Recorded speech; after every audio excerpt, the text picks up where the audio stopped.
के TV news में आपका स्वागत है। मैं हूं स्तुति और आइए एक नजर डालते हैं शहर की प्रमुख सुर्खियों पर।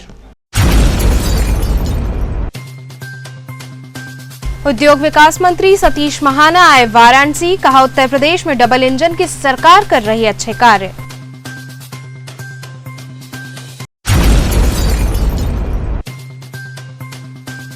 तालिबान को समर्थन देने वालों पर देशद्रोह का मुकदमा दर्ज किए जाने की मांग को लेकर अधिवक्ताओं ने दिया धरना।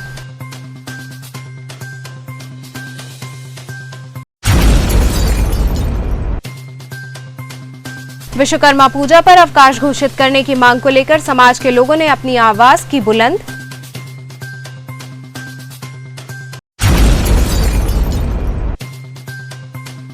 और योग गुरु बाबा रामदेव अपने करीबी के अस्थि विसर्जन हेतु आए वाराणसी। और अब खबरें विस्तार से। उद्योग विकास मंत्री सतीश महाना वाराणसी आए और कहा कि उत्तर प्रदेश में डबल इंजन की सरकार अच्छे काम कर रही है।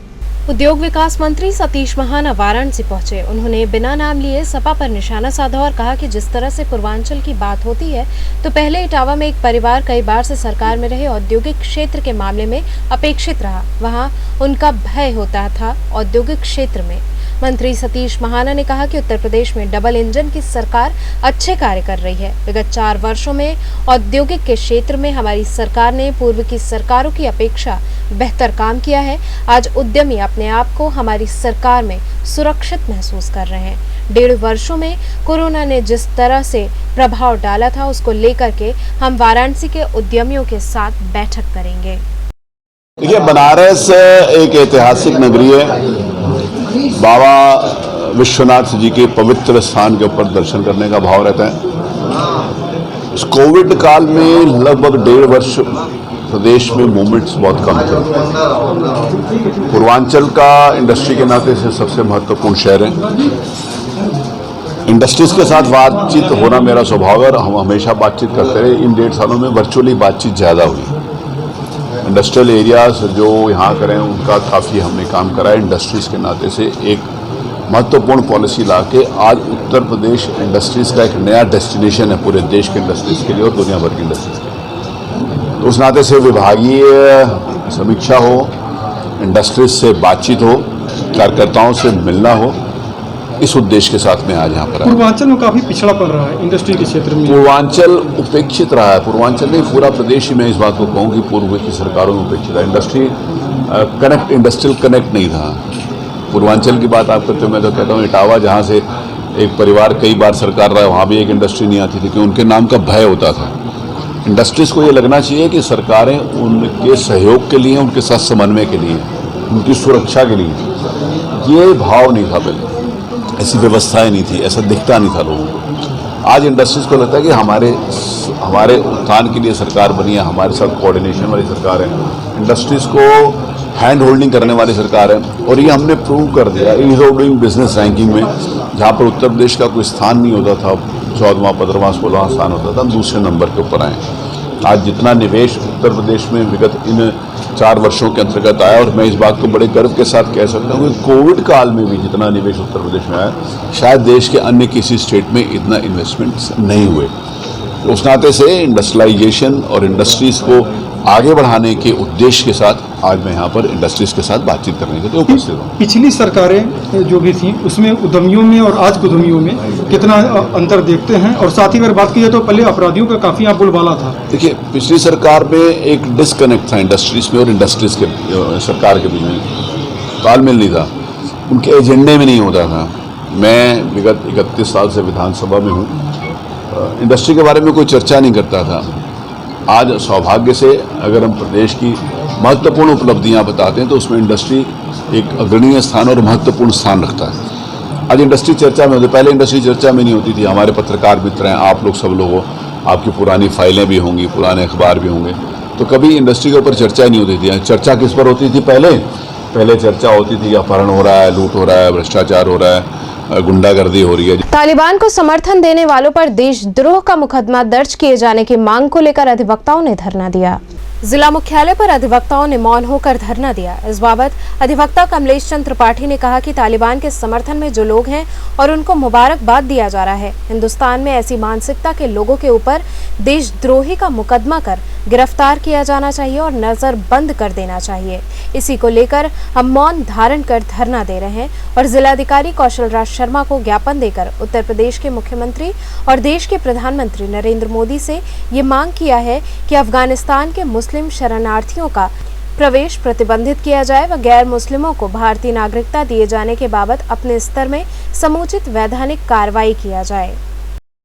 हिंदुस्तान में जो तालिबान मानसिकता के लोग हैं और जिनके द्वारा सार्वजनिक रूप से अपना वक्तव्य देकर उनको समर्थन दिया जा रहा है, तालिबानी मानसिकता को बढ़ाया जा रहा है और हिंदुस्तान में तालिबानियों के प्रवेश का मार्ग प्रशस्त किया जा रहा है, ऐसे देशद्रोही गद्दारों की गिरफ्तारी हो, इनको नज़रबंद किया जाए और इस प्रकार जो सार्वजनिक वक्तव्य दे रहे हैं इन पर रोक लगाई जाए। कौन कौन है?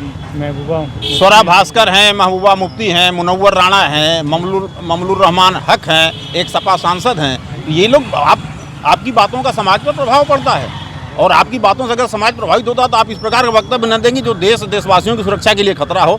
तो अगर ये लोग ऐसा करते हैं तो इनके खिलाफ आपराधिक मुकदमा दर्ज हो, इनकी गिरफ्तारी, इनको नज़रबंद किया जाए। जिस प्रकार महबूबा मुफ्ती को कश्मीर के मामले में नज़रबंद किया गया, तालिबान के मुद्दे पर ऐसे समस्त लोगों को नज़रबंद किया जाना चाहिए जो अनर्गल प्रलाप करते रहते हैं तालिबान के समर्थन में। काबुल में कल ब्लास्ट भी फिर हुआ है, 17 जो है अमेरिकन कमांडो की फिर वो यही चीज़ रोकी जाए देश में, हमारा देश बच सके, हम लोग बच सकें, इसीलिए हम लोग धूप में खड़े हैं। क्योंकि तालिबान का विस्तार ये मानसिकता है, ये वैचारिक प्रवाह है। तालिबान एक वैचारिक प्रवाह है, आज अफगानिस्तान में, कल पाकिस्तान में होगा और अगर ऐसे लोग सक्रिय रहे तो ये आमंत्रित करेंगे हमारे हिंदुस्तान में भी होगा। हमारा देश कैसे बचेगा, हम कैसे बचेंगे?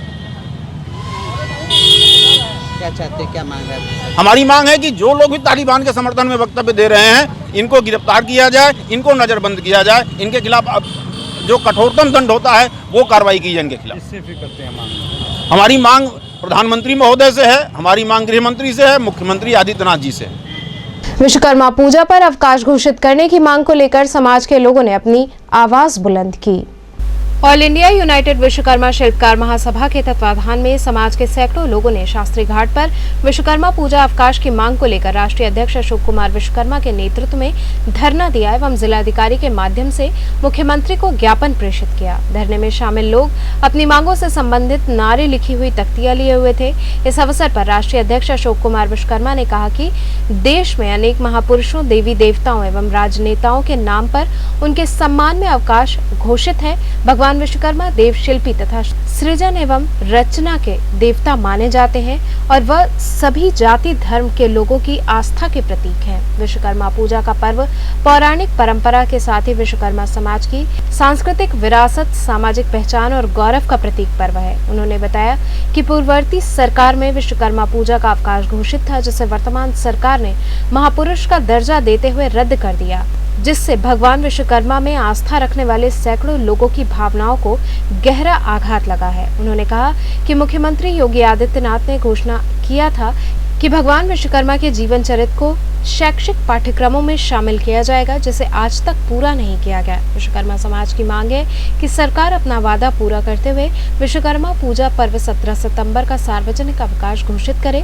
धरने के पश्चात पदयात्रा निकालकर अपनी मांगों से संबंधित ज्ञापन जिलाधिकारी के माध्यम से मुख्यमंत्री को सौंपा गया। इस दौरान रेखा शर्मा, नंदलाल विश्वकर्मा, सुरेश शर्मा, भरत विश्वकर्मा सहित बड़ी संख्या में लोग शामिल रहे। ये प्रधानमंत्री का संसदीय क्षेत्र बनारस है और जिला मुख्यालय के बगल में स्थित है यह शास्त्री घाट। शास्त्री घाट पर आज विश्वकर्मा समाज के सैकड़ों लोग अन्य जाति धर्म वर्ग के लोगों के साथ अपनी मांगों को लेकर के यहाँ धरना दे रहे हैं। हमारी मुख्य मांग है भगवान विश्वकर्मा पूजा का जो दिवस है 17 सितंबर, पहले से पूर्व की सरकारों में इसका अवकाश घोषित था।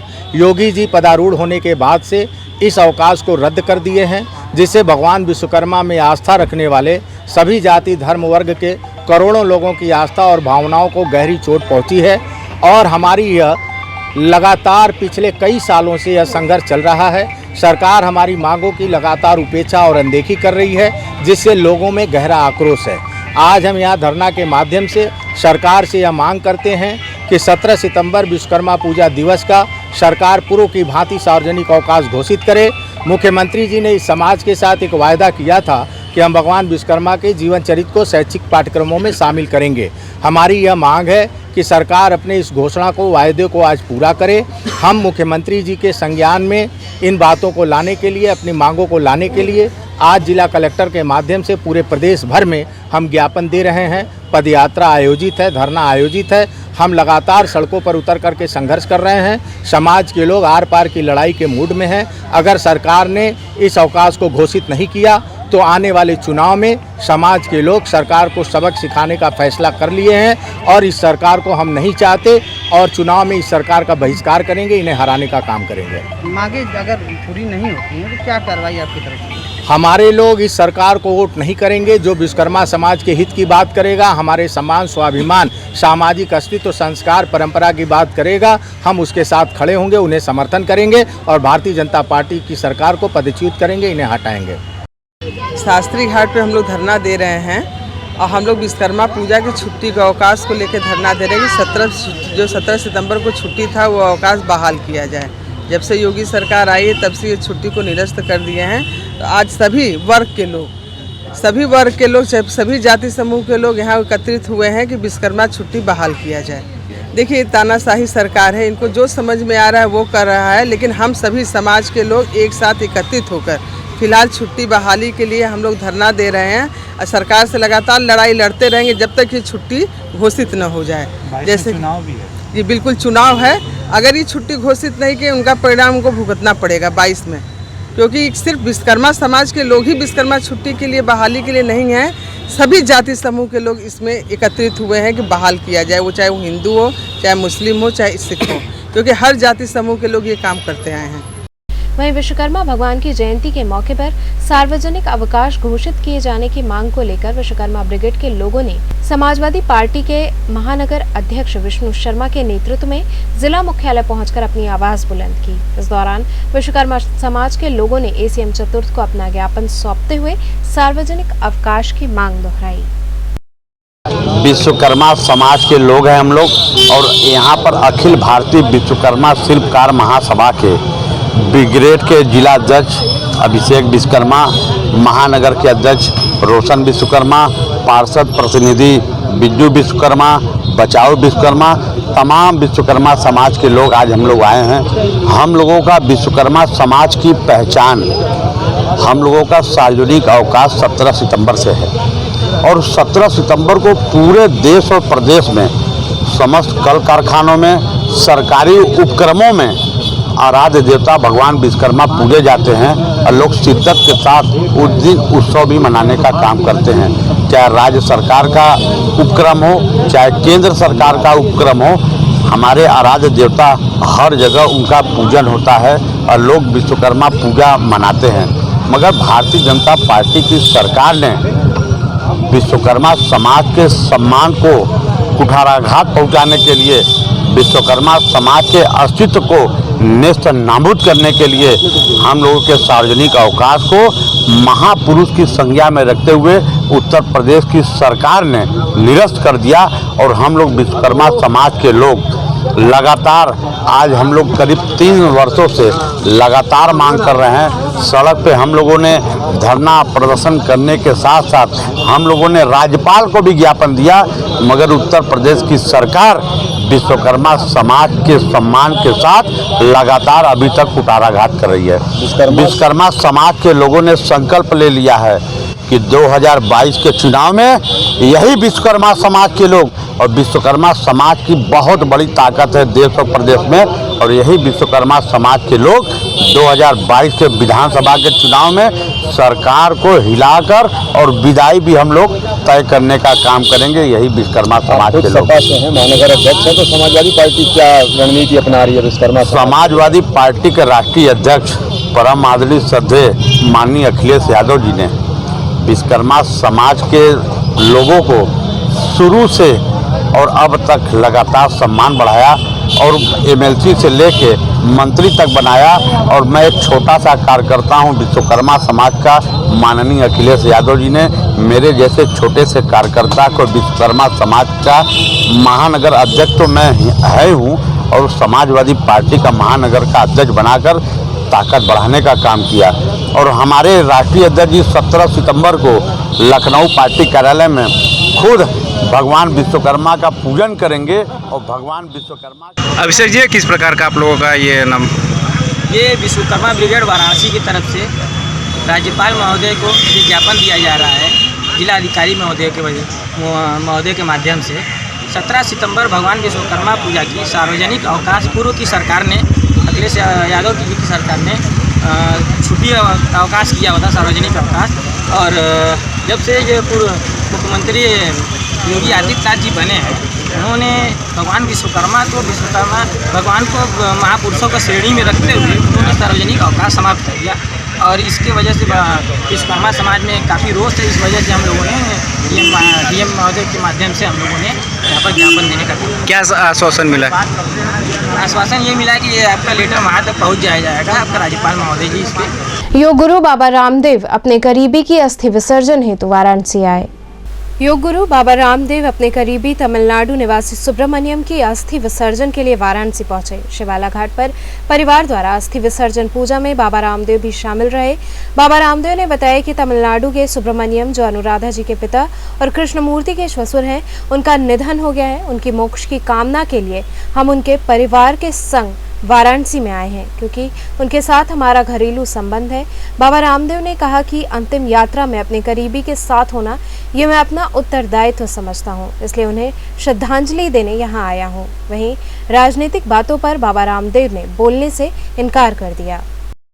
तमिलनाडु से सुब्रमण्यम शर्मा, जो हमारे बहुत ही आत्मीय श्री कृष्णमूर्ति जी और अनुराधा जी के पिताजी और कृष्णमूर्ति जी के ससुर जी का आज शरीर यात्रा पूरा हुआ और उनकी मोक्ष की कामना के लिए, उनके भगवत शरणागति के लिए, उनकी अंत्येष्टि के लिए आए, क्योंकि उनके साथ एक आत्मीय संबंध है।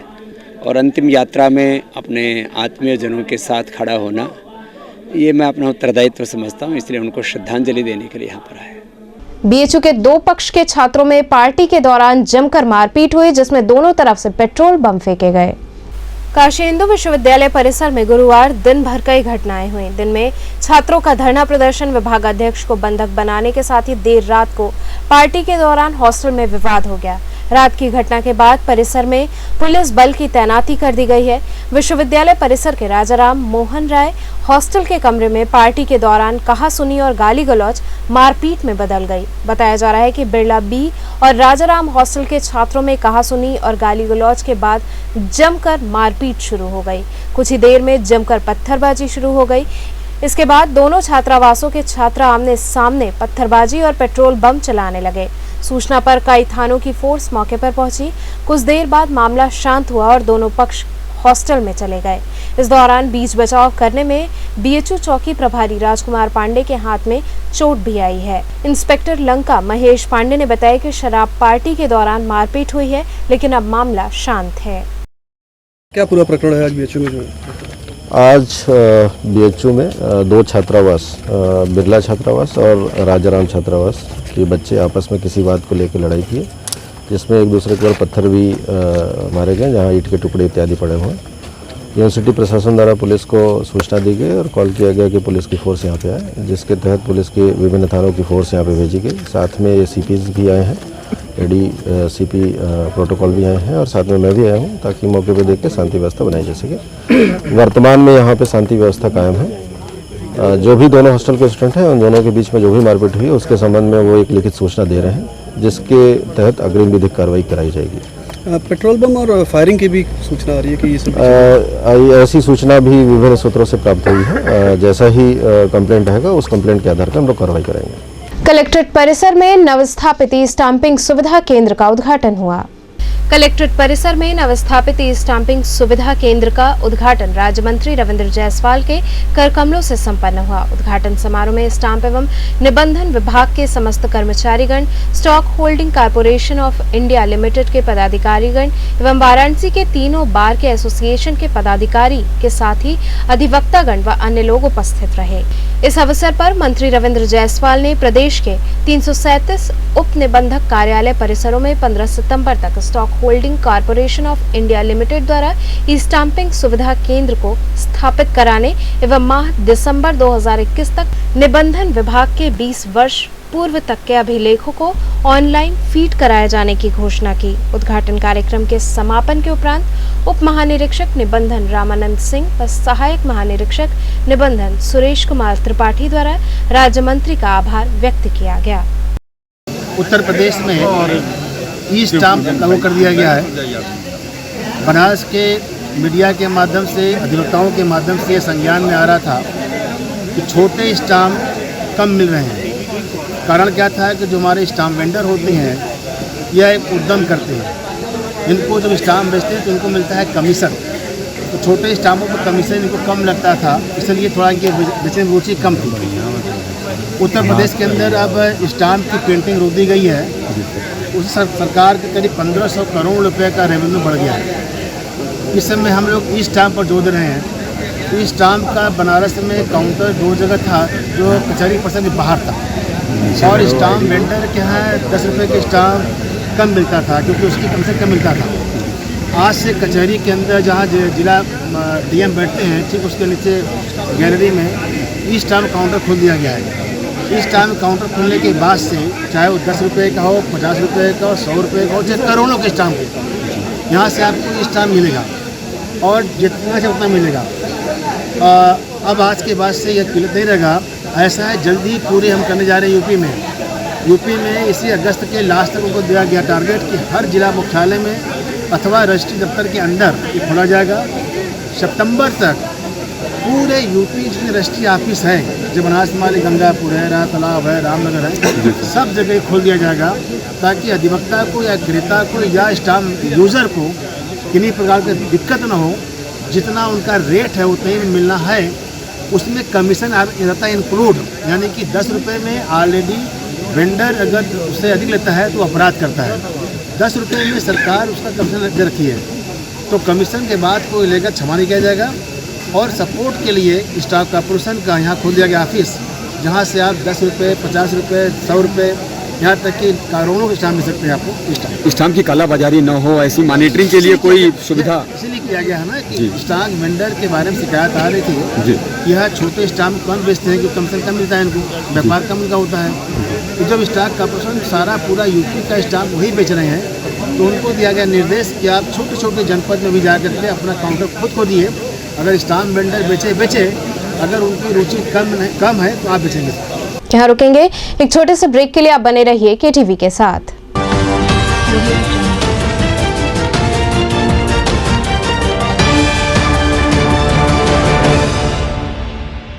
खबरों से जुड़े रहने के लिए हमारे चैनल KTV वाराणसी को सब्सक्राइब करें और लेटेस्ट अपडेट्स के लिए बेल आइकन को प्रेस करें।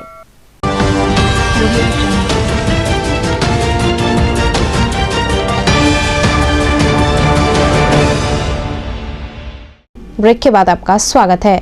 मजार को गिराए जाने के संदर्भ में लोगों ने डीएम को ज्ञापन सौंपा। मजार को गिराए जाने के संदर्भ में लोग जिलाधिकारी को ज्ञापन सौंपने पहुंचे। लोगों ने बताया कि अवैध तरीके से नगर निगम के कर्मचारी और कैंट थाने की पुलिस ने 80 साल से स्थापित इमाम चौक स्थित मजार पर मुहर्रम पर हर साल ताजिया रखी जाती है, जिसके खिलाफ न नोटिस दी गई और न ही कोई सूचना उसे अवैध बताते हुए गिराने की कोशिश की गई। इसके पहले भी इसे गिराने का प्रयास किया जा चुका है। इस दौरान इस पूरे मामले को लेकर जिलाधिकारी के समक्ष ज्ञापन सौंपा गया। इसके साथ ही जिलाधिकारी ने इस पूरे मामले को अपनी निगरानी में रखते हुए इस पर तुरंत कार्रवाई करने का आश्वासन दिया। नूरजहां जी, क्या मसला है? किस मसले पर मिलने आई हैं? मसला ये है कि हमारे यहाँ इमाम चौक है मोहल्ले में, और तकरीबन 50 साल से मैं अभी शादी करके आई हूँ। 70 साल तकरीबन 65 साल उम्र है हमारी, और जब से हम आए इसको देख रहे हैं। 80 में बताया जा रहा, 80 है नहीं।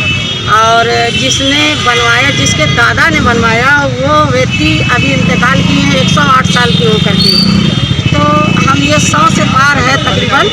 अब वो चाहे 100 से पार हो या 100 से कम हो या 50 हो या 25 हो, मेरा इससे लेना देना नहीं है। यदि हमारा काम सही ना होता तो प्रशासन हमको हर साल चांद जैसे ही दिखता है, लाठी बना उठती है खेल खिलाड़ के लिए, तो प्रशासन हमको अपना सुरक्षित पुलिस भेजती है, वहाँ दरोगा आते हैं हमारी सहमति के लिए, और हर साल ये काम हो रहा है। तो इस साल ऐसा क्यों हुआ, ऐसा क्या मामला है? उसको कभी तोड़ देने का बात हो रही है, कभी हड़काया जा रहा है, कभी किसके द्वारा तोड़ने की बात की जा रही है और हड़काने की बात की जा रही है? अब अभी तो फिलहाल सामने से तो पुलिस आ रही है, और कौन व्यक्ति है उसमें ये नहीं खबर है हम लोगों को, और ना ही हमारा किसी से भाई विरोध। बरेका में संरक्षा विभाग द्वारा मॉक ड्रिल किया गया, वहीं आसपास के गांव में जल निकासी की समस्या पर बैठक की गई। बनारस रेल इंजन कारखाना में संरक्षा विभाग के तत्वाधान में वर्कशॉप में इंजन टेस्ट शॉप के पास मॉक ड्रिल का आयोजन किया गया। इस मॉक ड्रिल में एक लाइव ऑयल फायर हुआ, तभी इंजन टेस्टिंग शॉप के जेई ने तुरंत आरपीएफ कंट्रोल को सूचित किया और कार्यशाला के अन्य कर्मचारियों द्वारा आग को बुझाना शुरू कर दिया गया। इस बीच मौके पर दमकल एवं एम्बुलेंस भी पहुंच गई और शीघ्र ही आग पर काबू पा लिया गया। उक्त मॉक ड्रिल बरेका के मुख्य संरक्षा अधिकारी नितिन मेहरोत्रा के कुशल दिशा निर्देशन में किया गया। इस अवसर पर संरक्षा विभाग एवं इंजन टेस्ट शॉप के कर्मचारियों द्वारा मॉक ड्रिल के माध्यम से आपातकाल के प्रति समग्र त्वरित प्रतिक्रिया द्वारा आग लगने पर होने वाले नुकसानों से बचाने के लिए प्रदर्शन किया गया। वहीं बनारस रेल इंजन कारखाना के प्रशासन भवन के कीर्ति कक्ष में बरेका महाप्रबंधक अंजलि गोयल के साथ रोहनिया विधायक सुरेंद्र नारायण सिंह व कैंट विधायक सौरभ श्रीवास्तव संग मंडलायुक्त दीपक अग्रवाल और जिलाधिकारी कौशल राज शर्मा द्वारा बैठक की गई। इस बैठक में बरेका के आसपास के ग्राम प्रधानों ने जल भराव की समस्या रखी, जिस पर विचार विमर्श किया गया। जिला योजना में जिला पंचायत से निर्वाचित होने वाले सदस्यों के चुनाव हेतु नामांकन किया गया। जिला योजना में जिला पंचायत से निर्वाचित होने वाले सदस्यों के चुनाव के लिए नामांकन किया गया। जिला राइफल क्लब में नामांकन पत्र सुबह 11 बजे से शाम 4 बजे तक जमा हुए।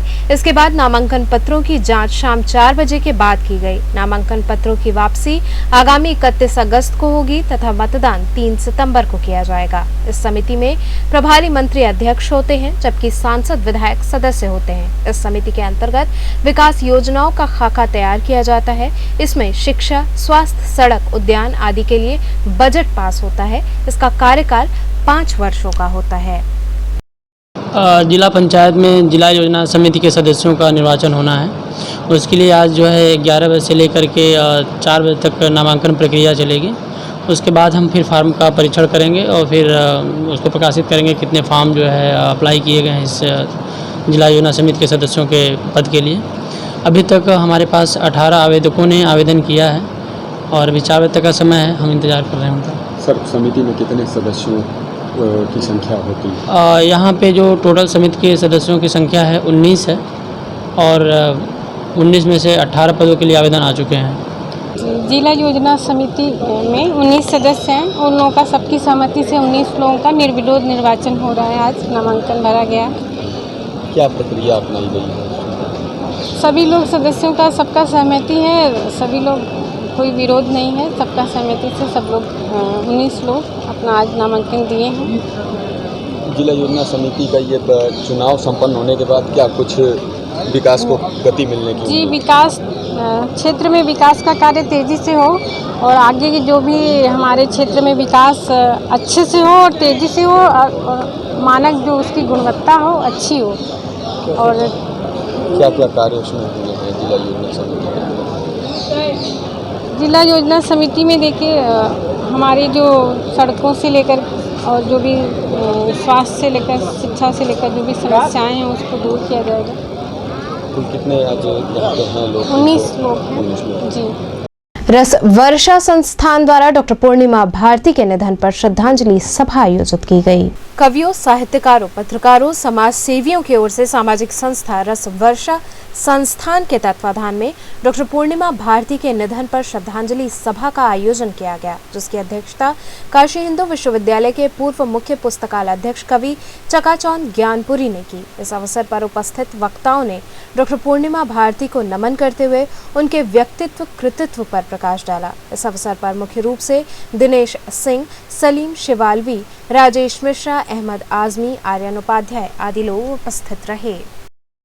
डॉक्टर पूर्णिमा भारती जी हमारे साथ 30 वर्षों से जुड़ी रही और हास्य की एकमात्र कवित्री जो व्यंग के माध्यम से मंचों पर ठहाके लगवाती रहीं, खूब लोगों को हंसाती रहीं, गुदगुदाती रहीं, आज वो हम लोग के बीच से चली गई। ईश्वर ने उन्हें उठा लिया।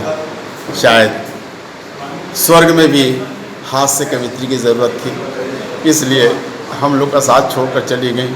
हम लोग बहुत दुखी हैं, जितने कवि हैं, साहित्यकार हैं, पत्रकार हैं, उनके मित्र के लोग हैं, परिवार हैं। वो विश्व की एक बड़ी कवित्री थी, बड़ा नाम था और घर परिवार की बातें करके वो हंसाती थी। आज क्या किया है? आज क्या किया है? आज हम लोगों ने उनको याद किया है और एक श्रद्धांजलि समारोह आयोजित किए हैं और श्रद्धांजलि समारोह में ढेर सारे हमारे कवि मित्र चपाचप बनारसी जी, मनोज श्रीवास्तव जी, राजेश पत्रकार राजेश मिश्रा जी, चपाचप बनारसी जी, तमाम लोग यहाँ पर उपस्थित हैं और उनको श्रद्धांजलि समर्पित कर रहे हैं। सपा व्यापार सभा द्वारा पत्रकार वार्ता आयोजित की गई।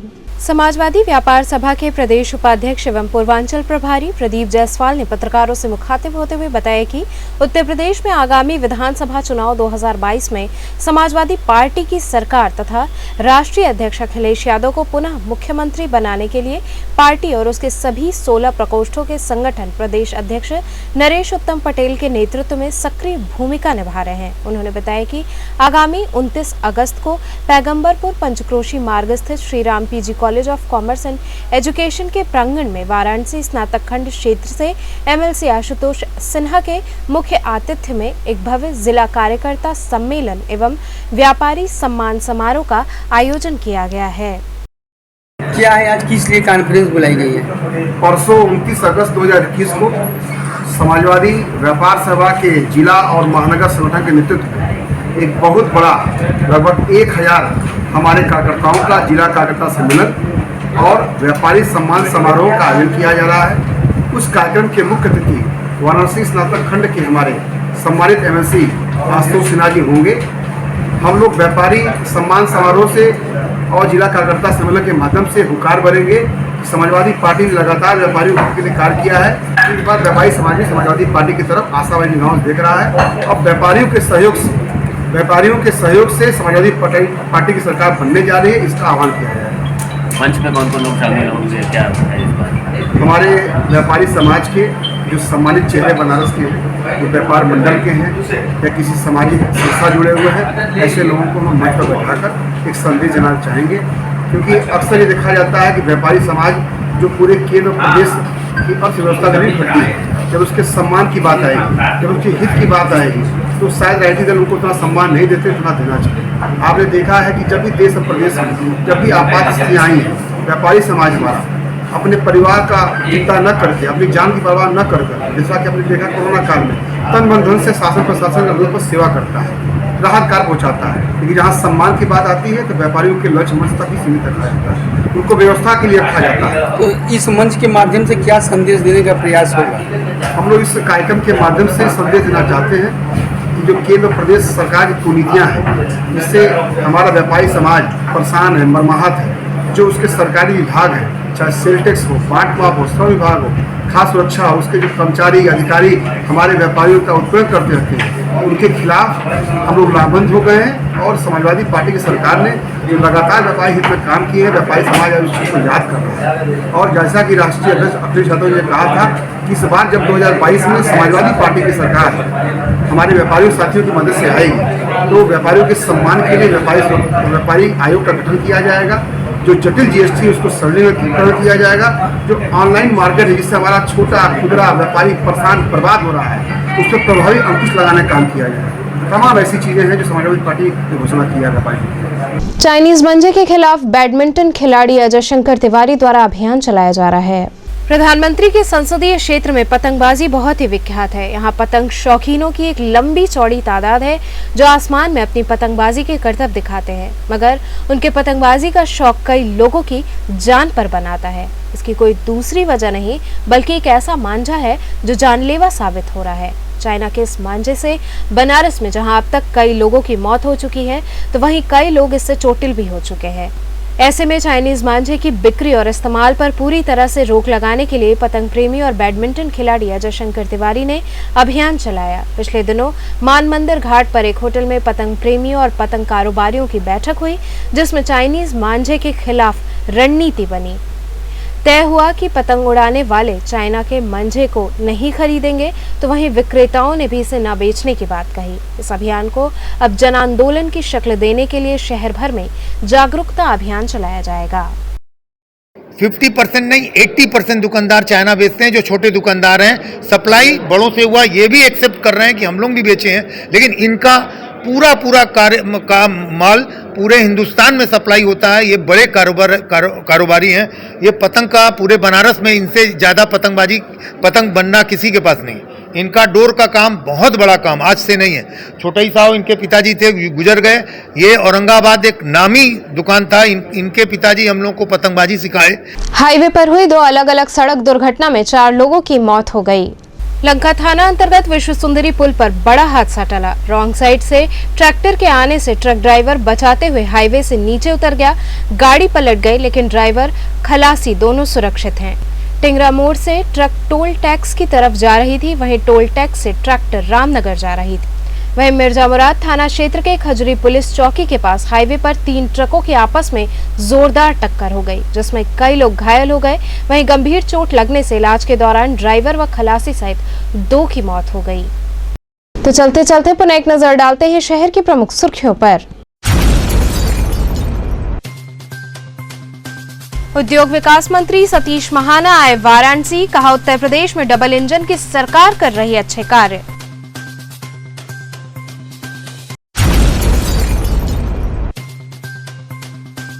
तालिबान को समर्थन देने वालों पर देशद्रोह का मुकदमा दर्ज किए जाने की मांग को लेकर अधिवक्ताओं ने दिया धरना।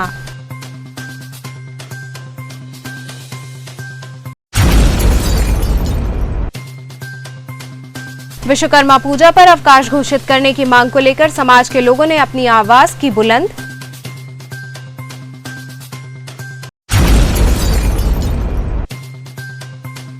और योग गुरु बाबा रामदेव अपने करीबी के अस्थि विसर्जन हेतु आए वाराणसी। तो ये थे आज के समाचार। कल फिर होगी मुलाकात, तब तक के लिए नमस्कार।